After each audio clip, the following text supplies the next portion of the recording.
আসসালামু আলাইকুম। আজ ২০২৬ সালের ২৫শে জানুয়ারি, এখন সকাল 10:30 বাজে। আমার চারপাশের পরিবেশটা একটু দেখুন, শীতের সকালের এই আবছা রোদ আর শান্ত প্রকৃতি। এমন আবহাওয়াতেই বোঝা যায় সোলার সিস্টেম আসলে কতটা কার্যকর। আমার এই সোলার প্যানেল এবং ইনভার্টার সেটআপটি ব্যবহার করছি আজ ১ বছরেরও বেশি সময় ধরে। আজ আপনাদের সামনে তুলে ধরব এই ১ বছরে আমার অভিজ্ঞতা কেমন ছিল এবং বিশেষ করে এই শীতের দিনে যখন রোদ কম থাকে তখন এটি কেমন বিদ্যুৎ সরবরাহ করছে। শুরুতেই আমার সোলার প্যানেলগুলো আপনাদের দেখাই।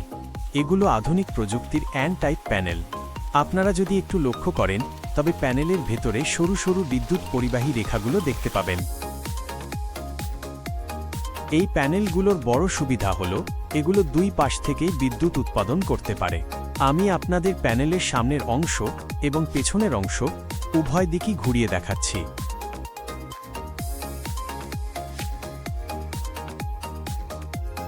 পেছনের দিকে তাকালে আপনারা এর মডেল নম্বর এবং বিস্তারিত তথ্যগুলো দেখতে পাবেন।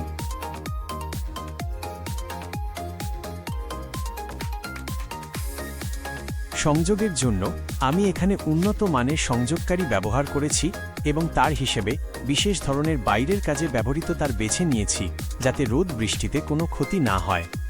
প্যানেল থেকে বিদ্যুৎ নিচতলার ইনভার্টারে নিয়ে যাওয়ার জন্য আমি প্রায় ৩৮ ফুটের মতো লম্বা বিশেষ আউটডোর কেবল বা তার ব্যবহার করেছি, যা রোদ বৃষ্টিতেও নষ্ট হয় না এবং দীর্ঘস্থায়ী পারফরম্যান্স নিশ্চিত করে।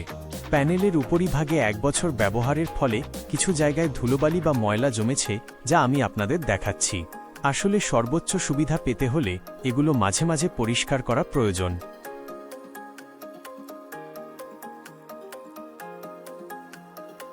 এবার চলুন ভেতরে গিয়ে আমাদের মূল যন্ত্রটি অর্থাৎ ইনভার্টারের অবস্থা দেখি। ১ বছর ধরে এটি দিনরাত সেবা দিচ্ছে। এই ইনভার্টারের পর্দায় এখন আপনারা দেখতে পাচ্ছেন কতটুকু বিদ্যুৎ উৎপন্ন হচ্ছে এবং ব্যাটারিতে কী পরিমাণ শক্তি জমা আছে।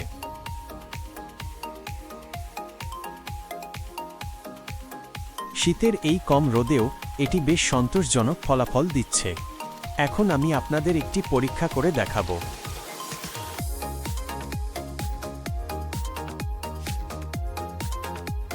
আমি আমার রান্নার বৈদ্যুতিক চুলাটি চালু করছি। এটি বেশ ভালো পরিমাণে বিদ্যুৎ টানে।